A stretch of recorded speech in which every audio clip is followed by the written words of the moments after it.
Okay, you're a Jehovah's Witness, and recently you've awakened to a number of corruptions and scandals. There's the issue of disfellowshipping. There's the blood debacle. There are child sex abuse cover-ups.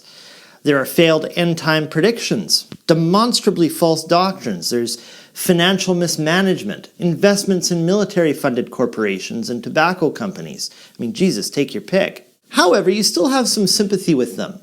You may not want to leave your family. Or perhaps it's even more complicated than that. Let's say you still agree with certain teachings and don't think those scandals necessarily prove they're not backed by God. It's a mixed bag, isn't it? We're all at different stages in our life and the way we perceive things. And I'm not here to judge you. I'm here to offer perspective. So you may be at a place wondering whether you should investigate further. A state called PIMI, P-I-M-I, physically in, mentally in. Or perhaps there's no going back intellectually. A state called PIMO, P-I-M-O, physically in, mentally out. Or perhaps you're POMO, physically out, mentally out. How should you proceed with your life? I'm going to address all three categories today. I'm not going to tell you what to do. I'm just giving you a perspective which is sorely lacking on YouTube. The choice is always yours. But the most important point of all I want to bring up today is this question. Who or what controls the happiness and outcome of my life? I believe the answers to this question lie in a philosophy of mind called the law of attraction. That happens to be the focus of my channel, actually. I know, right? Who knew? Let's get right into it. Hey good people, I'm Derek London. Thanks for checking out my channel. Around here we talk about everything law of attraction. We discuss a lot about the psychological, scientific, and rational basis for subscribing to this philosophy of mind. And in fact, if your reality could stand some change for the better, you have only to start there, with your mind. Hit that subscribe button and settle in, because your life will never be the same. Hey peeps, thanks as usual for stopping in. So what stage are you at in your life? Did you fit any of the circumstances I listed at the beginning? If so, what the hell are you supposed to do now? I'm going to help you with that. As far as I can see, we need to split these issues up a little bit. Let's start with those of you wondering whether or not you should continue investigating. So you're physically in and mentally in. You're still a believer, but spiritually weak or just curious. Maybe you're bored. Maybe this showed up in your feed. Who knows? In any case, there's something you've got to understand right off the bat. This is something no Jehovah's Witness will or even can disagree with. Are you ready? Because here it is. You are a free moral agent. Assuming God exists, and especially if we're created in His image, would He want a servile robot? Let's say you do not permit yourself to investigate the truth for yourself. Did you know that this makes your worship compulsory and hypocritical? Even according to your own book, this is a central teaching. We all know how familiar you are as witnesses with that scripture, James 2, verse 14 to 26. We all know that faith without works is dead, just as its opposite, works without faith is dead. According to your own preachments, God neither desires nor even accepts worship of this variety. Am I not right? Now, this is not to say that if you investigate further, that you're bound to leave necessarily. Indeed, you may prove to yourself that the witnesses are speaking the truth. Now, just because I would disagree with you on that, doesn't mean I think all Jehovah's Witnesses are irrational. I've said repeatedly on my channel that there are sensible and intelligent people in this religion who are both informed and worthy of our respect. But what robs us of so much happiness and peace in life is feeling in bondage mentally. The scriptures tell you to worship God with your whole mind. Nothing else will do. For heaven's sake, give yourself permission to think.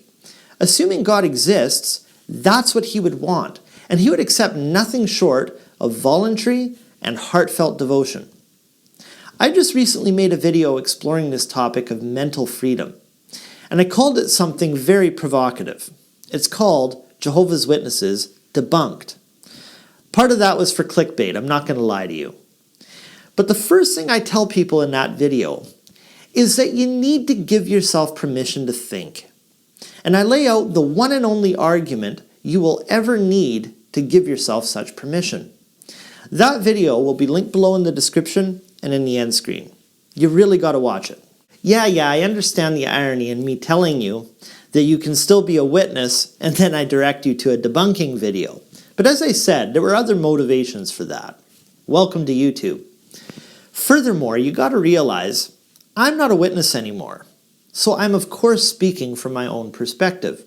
Even so, I'm also fair enough to tell you at the beginning that you can still be a believing witness and a rational person. I hope I've made myself clear here. Watch the video, you'll be glad you did. Now this leads me to my next point. Maybe you belong to the PIMO category, P-I-M-O, physically in, mentally out. Let's say you're what the young people like to call #woke. Okay, does this mean you have to leave? We're all aware just how powerful the social dynamics are among the witnesses. It's no small matter, is it? What should you do about that? Well, there are a number of factors to consider here. You have to ask yourself if the game is worth the candle. Is there more to gain by leaving than there is by staying? You know what? I've actually drawn a decent amount of criticism in the ex-witness community for saying this is a completely subjective question. But it is, though. People don't want to leave their families. Why do you think that policy exists in the first place? Do you think it's an accident that they have the disfellowshipping arrangement? Who the hell is anyone, inside or outside the religion, to tell you what your conscience should and should not decide? We already went through it, but I have to stress this. If anyone is going to convince you of what is right or wrong, true or false, will it not ultimately have to pass through your faculty of reasoning first? Even if God were to come down here himself and tell you what to do.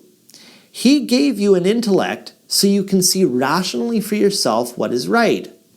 As I established earlier, any other way is both compulsory and hypocritical. So your conscience is the ultimate judge you will ever have to answer to. That's what's implied by being a free moral agent, isn't it? Should God condemn you to eternal destruction, according to the Bible, he gives everyone the right to go down with that dignity. So don't forget that. Free will implies you have no one to answer to but yourself. And the fundamental factor which should decide what you will do going forward will apply whether you're PIMI, physically in, mentally in, PIMO, physically in, mentally out, or POMO, physically out, mentally out. So I'm coming to my advice on this shortly. This is where we come to the law of attraction. Now here's the thing. I'm obviously addressing a broad group here. If you're interested in hearing things from the physically in and mentally in or out perspective, I'm going to list a number of videos I've made which really explores the topic. I'll have it linked below in the description. Here are the questions it will address.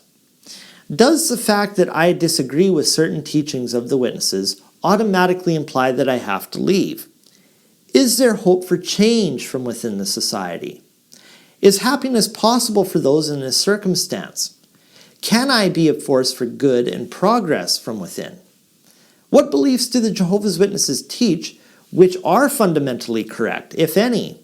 And finally, what am I to do about the suffering in life which are more or less unavoidable? Follow the links below in the description if you need assistance on this matter. I was a witness myself for years, so I know just how disorienting this decision can be. Follow the links below. If you fall into the latter category where you're physically out and mentally out, the innocence is gone and you're not going back. The question of free will still applies to your life. You're going to have to create a path forward for yourself, aren't you? How are you going to do that? I'm going to list a number of videos below in the description for you as well. Here are the questions which will be addressed. What teachings or assumptions in the doctrines of the Jehovah's Witnesses are worth retaining? How can I become a conscious creator of my life? How can I find happiness? And is it really the most important pursuit? And finally, what am I to do about the suffering in life that is simply unavoidable? How can I cope with it and even turn it into something positive and meaningful? As you can see, There's some overlap whether you stay or leave, isn't there? So for all of you who've been mentioned in this video and are interested in the whole discussion, I'm going to attach a playlist in the end screen which will present all sides of this conversation so you can make a completely informed decision with all your bases covered. Thanks as always for stopping by. Tell me in the comments below if this helped, and don't be shy about asking me questions down there as well. I've made tons of content on this channel, so I'm sure your questions have been addressed at some point or another. I'll point you in the right direction if there's something specific you need. This is Derek London, and I'll see you on the other side, alright? Take care. Hey guys, did you like this video? You know what to do. And if something I mentioned today resonated with you, click one of them cards on this screen. I have lots of related content sure to interest you. Thanks as always for your views, and we'll see you next time.